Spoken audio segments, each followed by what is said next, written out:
Transformer का हमने देखा था पिछली बार, बेसिक समझ में आया कि किसी को नहीं समझ में आया। और सेकंड दो यूनिट्स है डीसी मोटर और डीसी जनरेटर, ठीक है। तो मोटर क्या करता है फंक्शनली, मोटर का फंक्शन क्या है? तो ये या खेत में अपन मोटर लगाते हैं ना, क्या करते हैं अपन? सप्लाई क्या करते हैं? इलेक्ट्रिकल देते हैं, आउटपुट क्या आता है हमको? Mechanical. So this electrical energy is converted into mechanical energy. ये है मोटर का फंक्शनिंग। अगर एसी सप्लाई है तो एसी मोटर्स, डीसी सप्लाई है तो डीसी मोटर। क्लियर है? एसी मोटर किसको बोलेंगे हम? जिसको एसी सप्लाई दिया गया है। और डीसी किसको बोलेंगे? जिसको डीसी सप्लाई दिया गया है, ठीक है। जनरेटर क्या कर रहा है? ये जो मोटर का शाफ्ट है, इसको अगर मैंने कपल्ड कर दिया जनरेटर के साथ, तो ये इसका रोटर हो जाएगा, ये घुमाएगा। जैसे हाइड्रोइलेक्ट्रिक पावर प्लांट या फिर थर्मल पावर प्लांट, ईपीजी में पढ़ा है ना आपने, hydroelectric power plant, thermal power plant. उसमें क्या होता है? थर्मल में क्या होता है? स्टीम को हम लोग कन्वर्ट करते हैं, स्टीम लेते हैं ना, that thermal energy is converted into electrical energy. तो थर्मल से क्या करते हैं हम लोग? ये जो स्टीम है, इससे हम लोग ये टरबाइन घुमाते हैं, है ना। ये शाफ्ट घूमता है, फ्रांसिस टरबाइन, कपलन टरबाइन, ये सब टाइप्स के टरबाइंस। ये टरबाइंस होता है जनरेटर का रोटर, ठीक है। ये घूमेगा, यहाँ पे वाइंडिंग्स है। तो according to Faraday's law, Faraday's law क्या है? मैग्नेटिक फ्लक्स या फिर कंडक्टर, दो क्वांटिटी है जिसमें से कोई भी एक क्वांटिटी चेंजिंग चाहिए, दो में से एक बदलते रहेगा तो कंडक्टर में क्या होता है? ईएमएफ इंड्यूस्ड हो जाता है। EMF induced means that is voltage, ठीक है। That voltage is the magnitude of that induced voltage is minus n d phi by dt. So you can see here, this is the changing flux with respect to time. That's why it is the equation like this, and minus sign is representing the Lenz law. Okay, Lenz law is what? This induced voltage is opposite to the magnetic changes. जो magnetic changes हो रहे हैं, अगर magnetic changes इस direction में हो रहे हैं तो इंड्यूस्ड ईएमएफ इस डायरेक्शन में रहेगा, उसको अपोज करेगा। So this will be the plus minus, इसके पोलैरिटी उस हिसाब से रहेगा। अगर मैग्नेटिक फ्लक्स लिंकेज कम या ज़्यादा होते हैं तो इंड्यूस्ड वोल्टेज जो है इस डायरेक्शन में रहेगा, अपोज कर रहा है। देखिए एक दूसरे को अपोज कर रहे हैं, this is magnetic flux, opposition है इसमें, यहाँ पे भी अपोजिशन है, क्योंकि the very cause Newton's third law है एक्चुअली, न्यूटन थर्ड लॉ क्या है? Action and reaction equal opposite रहते हैं। बॉल मैंने फेंका तो वापस आता है, उस तरीके से ये फ्लक्स का magnetic field and this induced EMF का रिलेशन होता है। इसके हिसाब से हम लोग डायरेक्शन फाइंड आउट करते हैं ईएमएफ की, जो इंड्यूस्ड वोल्टेज इसका डायरेक्शन क्या रहेगा। इस साइड में है तो this will flow like this, plus minus, इस साइड में है तो प्लस माइनस, है ना। तो exact direction of induced EMF find out करने के लिए हम लोग Fleming's right hand rule use करते हैं। फ्लेमिंग्स राइट हैंड रूल, जिसमें थंब इंडिकेट करता है आपका motion of that conductor and first finger is flux and second finger is current और ईएमएफ वोल्टेज।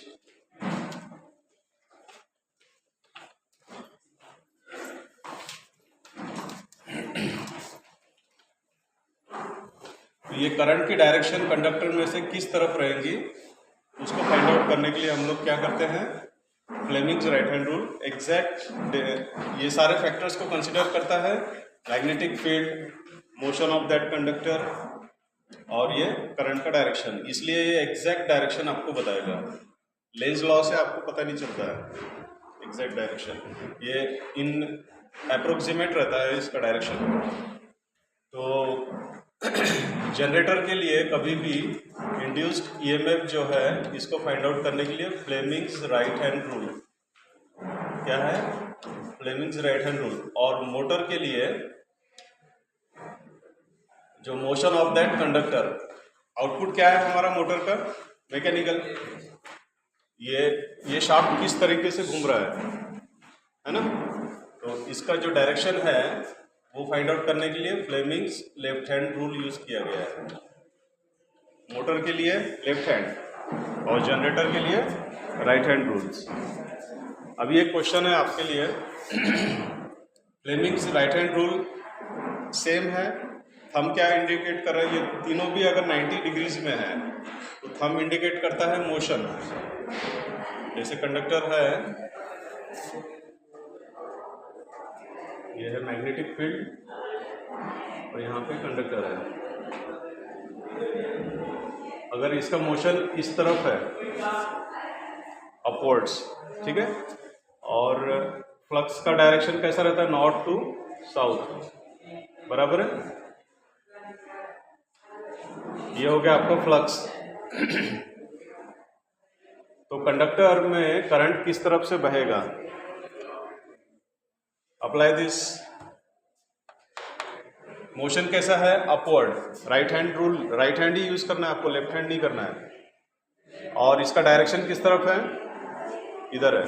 फ्लक्स का डायरेक्शन देखिए, ये कांस्टेंट रहेगा क्योंकि ये जो मैग्नेट है ये फिक्स है, तो फ्लक्स का डायरेक्शन कांस्टेंट है। और ये कंडक्टर ऊपर जा रहा है, तो ये जो डायरेक्शन है करंट का डायरेक्शन किस तरफ है, इस तरफ है, इनवर्स है।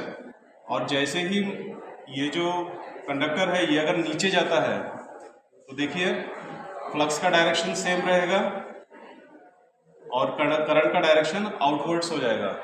एक समय पे इनवर्ड है और एक समय पे आउटवर्ड है। जब ये कंडक्टर ऊपर जाता है तो इनवर्ड है, that is denoted as a dot. Dot इस तरीके से डॉट दिया जाता है, जैसे एक अजम्पशन लेते हैं इस तरफ फ्लो कर रहा है, और जैसे ही कंडक्टर नीचे की तरफ आएगा तब डायरेक्शन कैसा हो जाएगा, डायरेक्शन देखिए ऊपर जब जा रहा है कंडक्टर तो डायरेक्शन इनवर्ड्स इस प्लेन के अंदर जा रहा है, और जैसे ही कंडक्टर नीचे आ रहा है तो डायरेक्शन चेंज हो जा रहा है करंट का। क्लियर हो रहा है इससे? So that induced voltage like that, तो यहाँ पे डायरेक्शन चेंज हो जाता है, इस तरफ आ जाएगा कंडक्टर में से। क्लियर है? तो after half cycle it will alternate, that's why it is called as a alternating, है ना। अल्टरनेट होता है हाफ साइकिल के बाद। तो राइट हैंड रूल यूज करते हैं और लेफ्ट हैंड रूल यूज करते हैं, उसमें भी सेम क्वांटिटी है। थंब इंडिकेट करेगा आपका motion, first finger flux, first finger is flux, याद रहेगा, और सेकंड फिंगर इज करंट, है ना। Second finger motion, flux, current, ठीक है। लेफ्ट हैंड रूल भी ऐसा ही लिखना है आपको, but it is for finding out the motion. Output क्या है उसका, मोशन है, मैकेनिकल। और जनरेटर से आउटपुट क्या मिल रहा है, voltage. That's why we are using this right hand rule for the generator और लेफ्ट हैंड रूल मोटर के लिए। अभी राइट हैंड रूल और लेफ्ट हैंड रूल में सेम क्वांटिटीज है। थंब आपका क्या इंडिकेट कर रहा है, motion, first finger flux, second finger current. तो लेफ्ट हैंड रूल और राइट हैंड रूल बनाने की क्या जरूरत थी, है ना। एक ही फिंगर से इधर उधर कर सकते थे, ऐसा बता सकते थे, लेकिन क्यों लेफ्ट हैंड रूल और राइट हैंड रूल बनाया गया, ये क्वेश्चन आपके लिए है, बाकी नेक्स्ट सोचिएगा। So DC machines are divided into two parts, DC generator और डीसी मोटर। तो इसमें सप्लाई क्या दिया गया है, डीसी, और यहाँ से आउटपुट क्या आ रहा है, डीसी, यहाँ से आउटपुट क्या आ रहा है, DC, that's why it is called as a DC generator. और इन दोनों का जो कंस्ट्रक्शन है वो सेम रहता है। दोनों भी चैप्टर्स के कंस्ट्रक्शन जो है, मोटर और जनरेटर का कंस्ट्रक्शन क्या रहता है, सेम रहता है, ठीक है। So DC motor is divided into two parts, self excited and separately excited. ये था क्या, बेसिक में था ना तुमको, बेसिक में था क्या, फर्स्ट ईयर में नहीं था। Self excited and separately excited. Separately excited में क्या होता है, हम लोग सेपरेट मैग्नेटिक फील्ड देते हैं इस आर्मेचर को। ये मोटर है, इस मोटर को हम लोग क्या करते हैं, सेपरेटली एक्साइट करते हैं। That's why it is separately excited. Self excited में खुद ब सेल्फ म्यूचुअल, जो म्यूचुअल नहीं होता है, सेल्फ होता है। सेल्फ इंडक्शन के रूल पे काम करता है ये। So see here we are giving the DC supply. ये डीसी सप्लाई दिया मैंने, जिसमें पॉजिटिव और निगेटिव दो टर्मिनल्स होते हैं डीसी में, और वो डायरेक्शन क्या रहता है, सेम ही रहता है, उसमें चेंजिंग डायरेक्शन नहीं होता है। So this is line current and it is flowing through the series. This is field winding. DC motor में क्या होता है, ध्यान से सुन लो, एक ही बार में मैं बेसिक बता दे रहा हूँ आपको। ये है फील्ड वाइंडिंग। जैसे अभी मोटर है और यहाँ पे मुझे लगता है मैग्नेटिक फील्ड है ना, मैग्नेटिक फील्ड क्रिएट करने के लिए इस पर वाइंडिंग की जाती है, पोल्स पे, ठीक है। So that is magnetic flux. ये जो फील्ड, ये इसको फील्ड वाइंडिंग बोला जाता है। This is in series, that is called as a series winding. ये सीरीज में रहेगा किसके साथ, आर्मेचर के साथ। दिस इज आर्मेचर टर्मिनल, इस तरीके से। ये फील्ड वाइंडिंग आर्मेचर के सीरीज में है। अगर पैरेलल में है तो उसको कहा गया है shunt. Series is for addition and shunt is for parallel. इसका कनेक्शन कैसा होता है, जैसे भी शंट है, SH1 is connected to A1 of the armature, SH1 A1 and positive terminal, ऐसा इस तरीके से कनेक्शन किया जाता है, तभी वो मोटर शुरू होंगी। Second terminal SH2 is connected to A2 and minus terminal, negative terminal, ठीक है। तो ये कनेक्शन से, ये डायग्राम आपको निकालनी आ गई तो सारे कनेक्शन भी आ जाते हैं उसके। ये समझ में आया क्या। और सीरीज में क्या रहेगा, अगर मैंने इसको फर्स्ट टर्मिनल बोला या फिर इसको मैंने फर्स्ट बोला और इसको सेकंड बोला, ठीक है, starting terminal ending terminal of series. तो SE2 is connected to A1, बस ऐसे ही कनेक्शन करने होते हैं। उसमें ऐसे टर्मिनल्स दिए रहेंगे, या फिर स्टील इंडस्ट्रीज में आप जाते हैं तो वहाँ पे कोई नॉमेनक्लेचर नहीं रहता है उसमें, क्योंकि इतना डस्ट रहता है कि सब कुछ निकल जाता है उसमें। तो आपको ये मल्टीमीटर से फाइंड आउट करना पड़ता है कौन सा टर्मिनल कहाँ पे है, और उसको उस हिसाब से कनेक्ट करना है। जैसे positive, negative, A1, A2, SE1, SE2, इस तरीके से आपको टर्मिनल्स दिखाई देंगे। So positive is connected to SE1 and SE1 is connected to A1. That means it is being short like this, and negative terminal is connected to this. So in this way you have to make the connections for series DC motor. Compound में क्या होता है, compound में shunt और series दोनों मिलाकर compound बोला जाता है। सिंपल है। DC compound means what, shunt and series.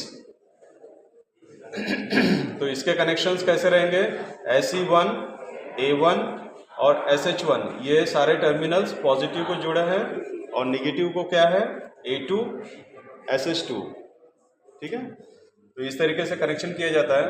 Now see, यहाँ पे सीरीज में होने की वजह से ये जो रेजिस्टेंस है, फील्ड का जो रेजिस्टेंस रहेगा, फील्ड वाइंडिंग का जो रेजिस्टेंस है ये बहुत कम होता है, और आर्मेचर का भी रेजिस्टेंस रहेगा, इस वाइंडिंग का भी रेजिस्टेंस रहेगा। आर्मेचर किसको बोलते हैं, जो रोटर पे रहता है, रोटर की जो वाइंडिंग है उसको आर्मेचर बोला जाता है। तो यहाँ से जो करंट जा रहा है, so current will be the same in series, that's why it is used for the high starting torque. जैसे ट्रेन, लोकोमोटिव्स वगैरह एप्लीकेशंस है, उसके लिए सीरीज को यूज़ किया जाता है, जिसमें जितना करंट रहेगा उतना ही टॉर्क मिलेगा, है ना।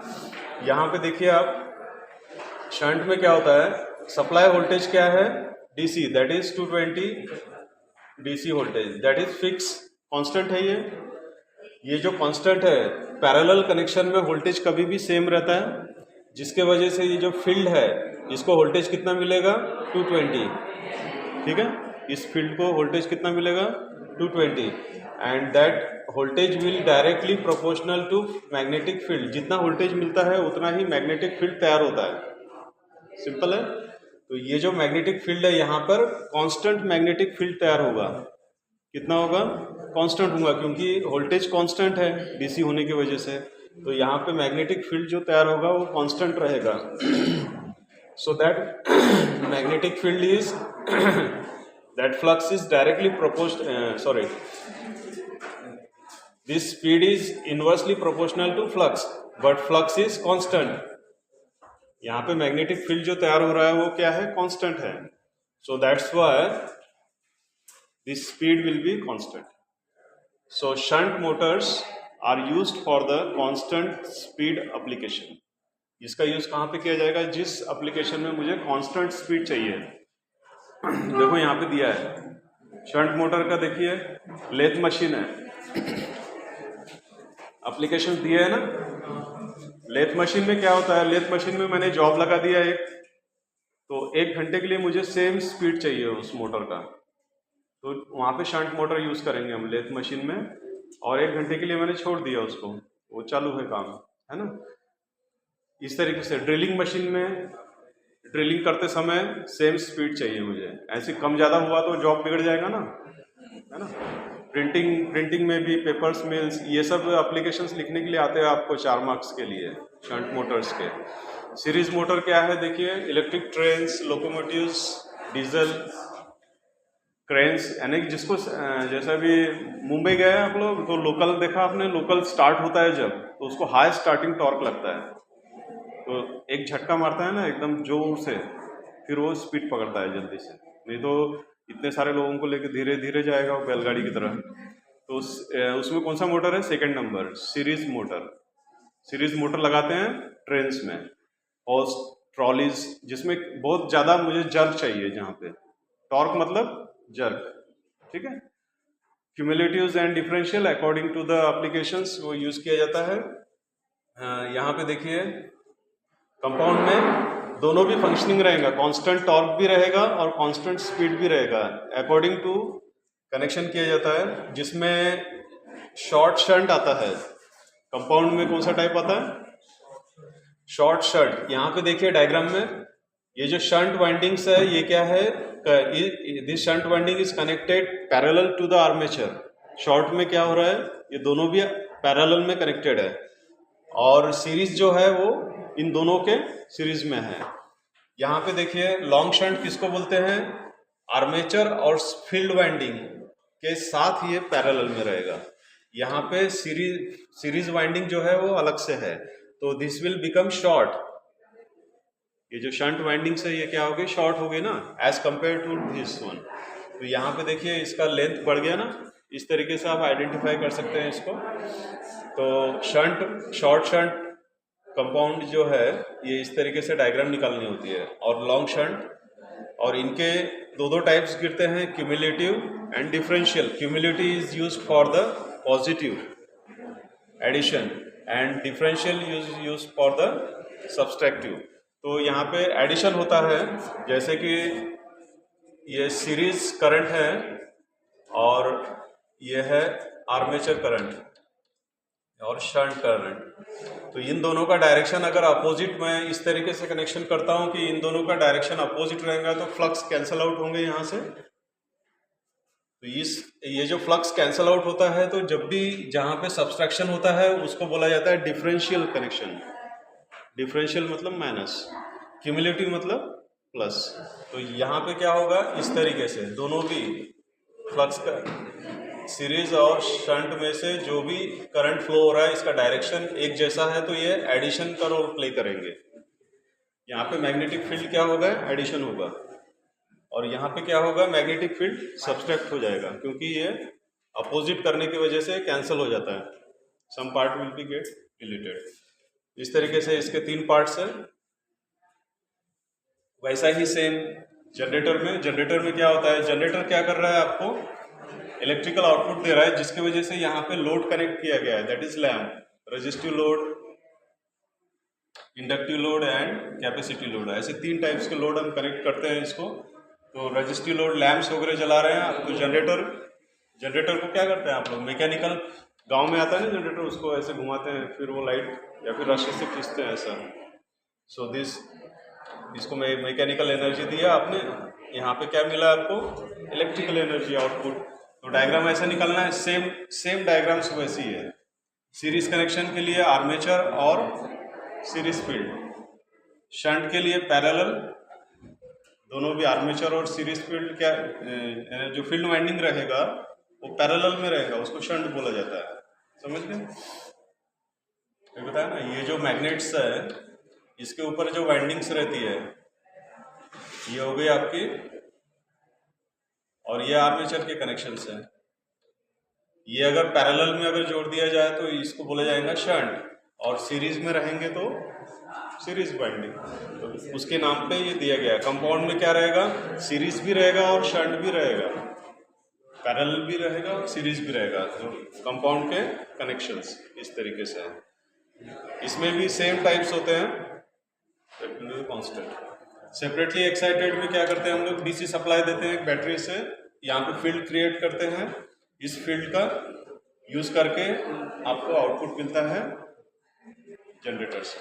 सो दैट इज सेपरेटली एक्साइटेड। तो ये टाइप्स है डीसी मशीन्स के। ट्रांसफॉर्मर जिसको सप्लाई जोड़ा गया है that is primary, and this is secondary जिसको लोड जोड़ा गया है। समझ में आया डिफरेंस? अगर मैंने यहां से यहां पे अगर सप्लाई जोड़ देता हूं और यहां पे लोड जोड़ दिया तो अपोजिट हो सकता है ना, this will be the primary and this will be the secondary. Same ऐसा ही होता है यहाँ पे भी, because they are constructionally same. Motor और जनरेटर का कंस्ट्रक्शन सेम है, जिसके वजह से अगर मैंने यहाँ पे इलेक्ट्रिकल सप्लाई दिया तो ये कैसा काम करेगा, मोटर का काम करेगा। If input is electrical then I will get mechanical, so this generator converts into motor. ठीक है, जैसे यहाँ पे प्राइमरी सेकेंडरी हो गया और यहाँ पे प्राइमरी सेकेंडरी हो गया, यहाँ पे सेकेंडरी प्राइमरी हो गया। ठीक है, सो इस तरीके से हम लोग एक कंस्ट्रक्शन सेम है डीसी मशीन्स का ही है। जैसे अभी ये कंस्ट्रक्शन सेम रहने की वजह से मैंने इनपुट क्या दिया उसके ऊपर डिपेंड करता है। मोटर है उसको अगर मैंने मैकेनिकल दिया तो फिर मुझे जो टर्मिनल पे वोल्टेज मिलेगा जनरेटेड, सिंपल है, और सप्लाई दिया तो मैकेनिकल एनर्जी मिलेगा। तो आप वो कंस्ट्रक्शन सेम, सारे फैक्टर्स पैरामीटर्स सेम रहते हैं, तब आप उसको एज ए जनरेटर या एज ए मोटर भी यूज कर सकते हैं। क्लियर है? हमारे जो प्रैक्टिकल्स में बैक टू बैक टेस्ट है, इसी को कनेक्शन यहाँ पे कर दिया गया है। So that is called as a regenerative, यानी यहाँ पे जनरेशन क्या हो रहा है, इलेक्ट्रिकल सप्लाई दिया, मैकेनिकल हुआ, जनरेटर से इलेक्ट्रिकल मिला, यही सप्लाई फिर से वापस गया, that is called as a regenerative, यानी साइकिल कंप्लीट होता है बैक टू बैक। उसी को हॉपकिंसंस टेस्ट बोला जाता है। ट्रांसफार्मर का और से सप्लाई दिया गया है, ये सप्लाई कौन सा है, AC supply, that is V1, इसकी वजह से I1 रहेगा। एसी सप्लाई रहने की वजह से ये वाइंडिंग को कट करेगा, एसी मींस अल्टरनेटिंग है। According to Faraday's law, flux या फिर कंडक्टर, दो में से एक चेंजिंग चाहिए। यहाँ पे क्या है, मैग्नेटिक फील्ड चेंजिंग है, करंट की वजह से जो मैग्नेटिक फील्ड तैयार हो रहा है वो चेंजिंग रहेगा। तो यहाँ पे एक इस वाइंडिंग में वोल्टेज तैयार होगा, उसको E1 बोला गया है, that is induced voltage E1, और ये कनेक्टेड है कोर के साथ, इस तरीके से रहता है। So this core will be getting setup magnetic field. इस कोर कॉमन है इसके अंदर, तो इसके अंदर मैग्नेटिक फील्ड तैयार हो जाएगा, that will be the alternating magnetic field. ये अल्टरनेटिंग मैग्नेटिक फील्ड क्या करता है, सेकेंडरी वाइंडिंग को कट करेगा। अल्टरनेटिंग मैग्नेटिक फील्ड होने की वजह से यहाँ पे वाइंडिंग कांस्टेंट है, स्टेशनरी है ना, ये कोई मूवमेंट नहीं है इसमें, कंडक्टर की तरह मूवमेंट कर रहा है क्या मोटर जनरेटर की तरह, नहीं। तो ये वाइंडिंग को मैग्नेटिक फील्ड कट करता है, जिसकी वजह से यहाँ पे जो वोल्टेज तैयार होगा वो क्या रहेगा, E2, that is induced voltage. ठीक है, ये जो इंड्यूस्ड वोल्टेज है, अगर सर्किट कंप्लीट है तो यहाँ से I2 बहेगा, सिंपल है, डायग्राम से समझ में आया क्या आपको? So this is connected to the load.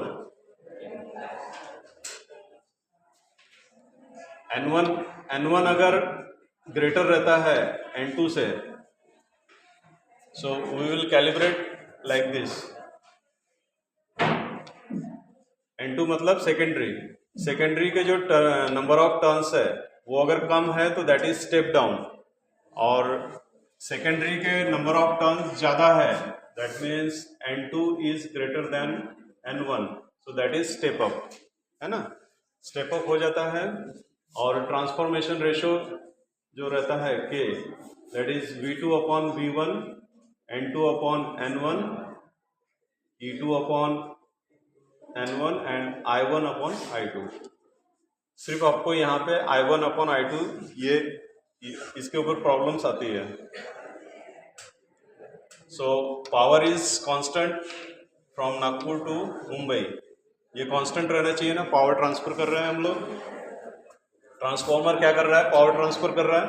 Power का फार्मूला क्या है? VI। So I will arrange this like V2 upon V1 is I1 upon I2. So in this way, transformation ratio, that is ratio of secondary voltage to the primary voltage, इतने ही definitions लिखना होता है।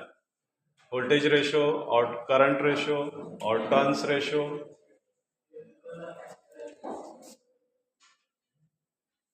ठीक है, this is enough for today.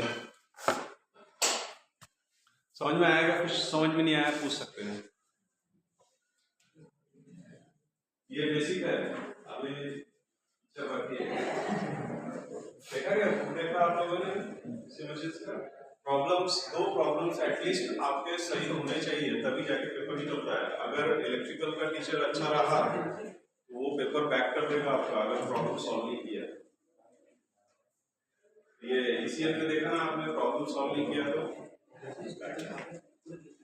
कैसा था paper ECN का? आपको प्रैक्टिस बुक्स अभी